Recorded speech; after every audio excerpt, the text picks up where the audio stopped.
Sir, इस budget को सरकार ने मिडिल क्लास का बजट कहकर बताया और कहा कि ये मिडिल क्लास की सारी समस्याओं का हल है इस बजट में।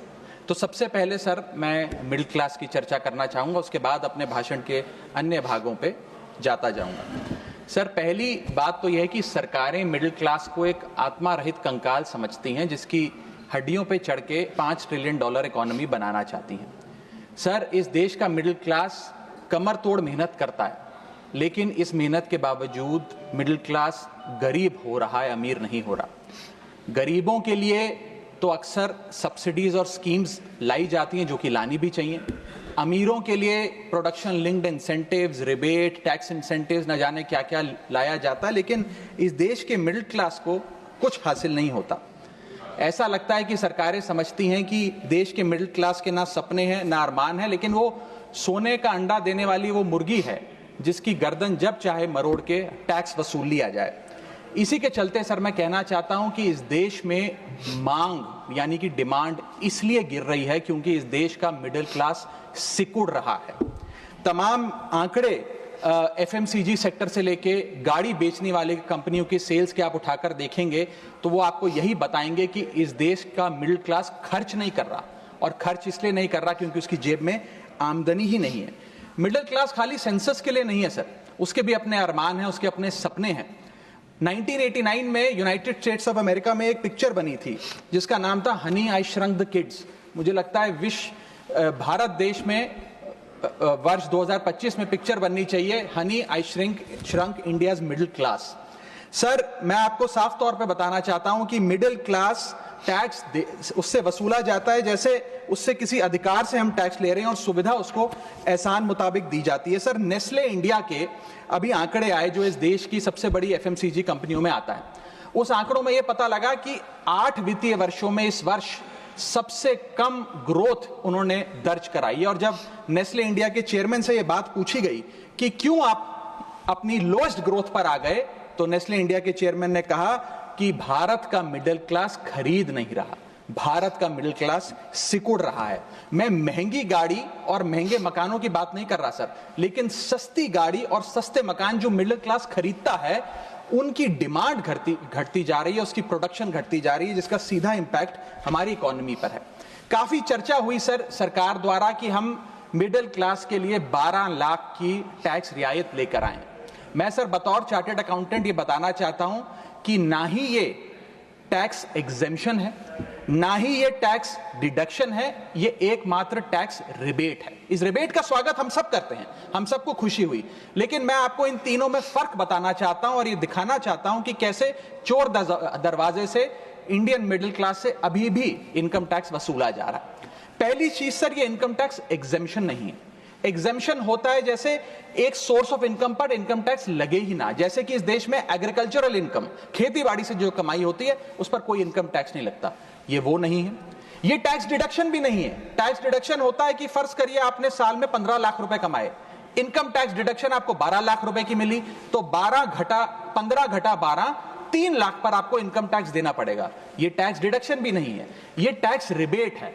यानी कि 12 लाख तक अगर आपने पैसा कमाया साल में तो आपको इनकम टैक्स नहीं देना, लेकिन जैसे ही 12 लाख से ज्यादा, फर्ज करिए आपने 12 लाख 1,000 रुपए कमाया, तो पूरे 12 लाख 1,000 पे आपके स्लैब अनुसार आपसे इनकम टैक्स वसूला जाएगा। और दूसरी चीज, कैपिटल गेन्स पे, यानी कि अगर आप अपने कोई मकान बेचते हैं, सोना बेचते हैं, इक्विटीज बेचते हैं, शेयर्स बेचते हैं, उस पर जो कैपिटल गेन पे, मुनाफे पे लगता है टैक्स, वो इस 12 लाख की सीमा में नहीं आएगा, उस पे आपको अतिरिक्त टैक्स देना पड़ेगा।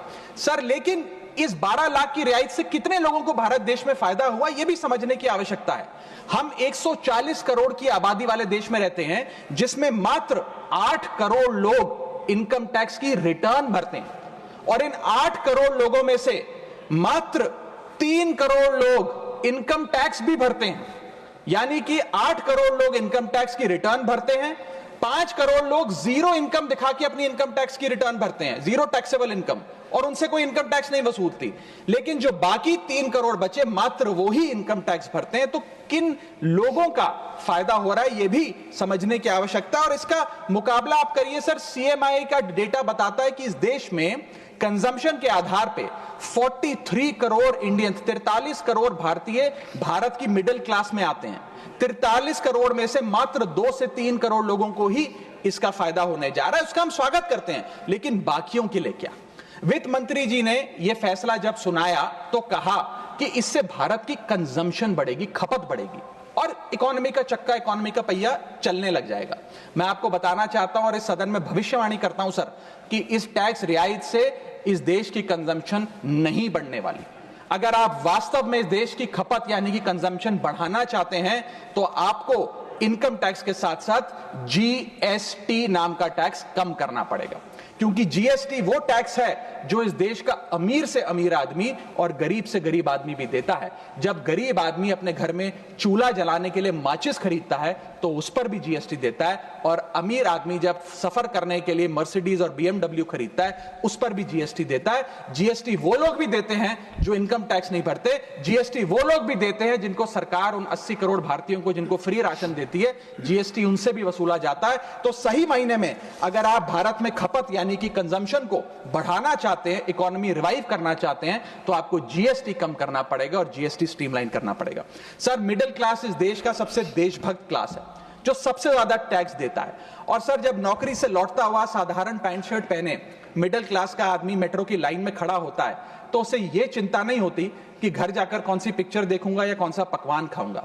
उसे यह चिंता होती है कि मैं अगले हफ्ते अपने बच्चों की फीस कैसे भरूंगा, बाबूजी का ऑपरेशन कैसे कराऊंगा, या बड़े साल नौकरी कर ली अब एक स्कूटी खरीद लेता हूं, लेकिन जब बाजार जाता है तो पता लगता है वो स्कूटी जो 4 लाख की जो 40,000 की मिलती थी वो अब 1 लाख रुपए की मिलने लगी, या वो ऑल्टो गाड़ी जो 3-3.5 लाख की मिलती थी अब 10 लाख रुपए की मिलने लगी। ये सच्चाई है सर, और इसलिए है क्योंकि सर सैलरी बढ़ती नहीं, बचत होती नहीं, सिर्फ और सिर्फ महंगाई बढ़ती है। और सर, मैं ये भी आपको बताना चाहूंगा, रिपोर्ट्स बताती है, इकोनॉमिक सर्वे ऑफ इंडिया बताता है कि सैलरी औसतन मात्र 3% बढ़ी है पिछले वित्तीय वर्ष में, जबकि food inflation 10%, health care inflation 15% और कंज्यूमर प्राइस इन्फ्लेशन और न जाने कितनी इन्फ्लेशन तो इनसे कहीं ज्यादा ऊपर आंकड़ों पर आज मंडरा रही है, लेकिन उसके मुकाबले सैलरी मात्र 3% बढ़ी। सर, देश का मिडिल क्लास एक बहुत बड़े डेट ट्रैप में भी फंसने जा रहा है। मैं ये भी भविष्यवाणी आज करना चाहूंगा, क्योंकि भारत का household debt to GDP ratio आज 40% पे खड़ा हो गया। सरल भाषा में बताऊं तो भारत के मिडिल क्लास परिवार आज रोजमर्रा के जीवन के लिए, अपने डेली एक्सपेंसेस के लिए लोन लेने पर मजबूर हो गए हैं, चाहे वो पर्सनल लोन हो, चाहे वो क्रेडिट कार्ड के जरिए हो, या चाहे वो अन्य प्रकार से फाइनेंशियल इंस्टीट्यूशन से ब्याज पर पैसा लेना हो। यानी कि जो सैलरी 1 तारीख को आती है वो पहले ही आपके रोजमर्रा के जीवन में जो आपने खर्चा करने के लिए ब्याज पर पैसा लिया हुआ है उसके भुगतान में लग जाती है, और इंडिया का मिडिल क्लास एक डेट ट्रैप में फंसता जा रहा है। ये लोन कोई मकान बनाने के लिए या दफ्तर खरीदने के लिए या एसेट क्रिएशन के लिए नहीं है, ये day to day expenses meet करने के लिए, जो भारत के मिडिल क्लास को एक डेट ट्रैप में खड़ा करता जा रहा है।